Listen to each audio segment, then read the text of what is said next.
Hi friends, ఇవాళ నేను 2 varieties చట్నీతో మేము ముందుకు వచ్చానండి. ఎప్పుడు గ్రౌండ్నట్ చట్నీ, శనగపప్పు చట్నీ అలా కాకుండా ఇలా వెరైటీగా అనమాట. ఇడ్లీలోకి అయితే ఈ కాంబినేషన్ సూపర్గా ఉంటుందన్నమాట. ముందుగా ఒక బౌల్ తీసుకొని ఒక 15 పచ్చిమిరపకాయలు వేసుకోవాలి.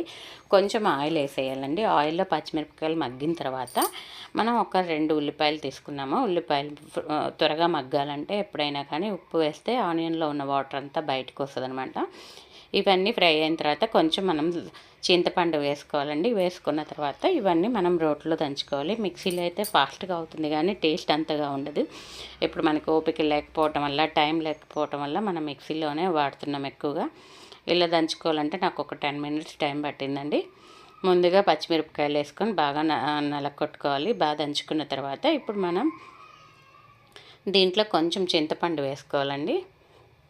చింతపండు కూడా బాగా మెదిగిన తర్వాత మనం ఒక 2 టైమ్స్ దంచుకున్న తర్వాత ఇప్పుడు మనం ఉల్లిపాయలు కొంచెం కొంచెంగా వేసుకుంటూ దంచుకోవాలి. చాలా బాగుంటుందండి. చాలా స్పైసీగా చాలా బాగా ఇష్టపడతారు. స్పైసీ తినే వాళ్ళైతే ఇది చాలా బాగుంటుందండి. అసలు ఇడ్లీ ఇది కాంబినేషన్ అయితే ఎక్సలెంట్గా ఉంటుంది. చూడండి, మనకి మిక్సీలో లాగా రాలేదనమాట.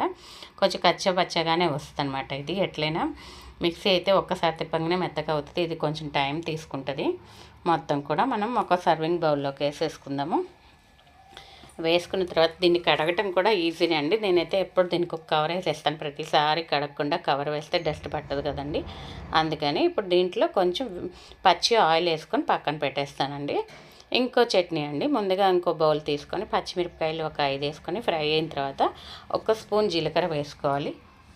ఇది ఫ్రై అయిన తర్వాత మరి 2 స్పూన్లు ధనియాలు అనమాట. దీనికి ఎక్కువగా టేస్ట్ అంతా ధనియాలు జీలకర్రదే వస్తుంది అనమాట ఈ చట్నీకి. ఇవన్నీ బాగా ఫ్రై అయ్యేటప్పుడు మనం 1 స్పూన్ ఉప్పు వేసేసుకుందాము. కొంచెం చింతపండు కూడా దీంట్లోనే వేసేసానండి. అన్నీ ఫ్రై అయిన తర్వాత స్టవ్ ఆఫ్ చేసుకోవాలి. ఒక మిక్సీ జార్ తీసుకొని ఒక హాఫ్ కొబ్బరి వేసేసుకొని బాగా పౌడర్ అయిన తర్వాత పక్కన పెట్టేసుకోవాలండి. కొబ్బరి అంతా తీసేసి అదే మిక్సీ జార్లో మనం ఫ్రై చేసుకున్న అన్ని ధనియాలు, జీలకర్ర, చింతపండు, ఉప్పు, మిరపకాయలు అన్నీ వేసేసుకొని మిక్సీ తిప్పుకొని ఇప్పుడు కొబ్బరి కూడా వేసుకొని ఇంకొకసారి మిక్సీ తిప్పుకోవాలండి. టేస్ట్ అయితే నిజంగా చాలా చాలా బాగుందండి. మన ఇంట్లో ఉండే పదార్థాలతోనే మనం ఇవన్నీ అనమాట. కొత్తగా తేవక్కర్లేదు. బయట నుంచి అన్నీ దొరికే వస్తువులు తక్కువ ఇంగ్రీడియంట్స్తో 2 వెరైటీస్ చట్నీస్ అనమాట. మార్నింగ్ బ్రేక్ఫాస్ట్కి చేశానండి.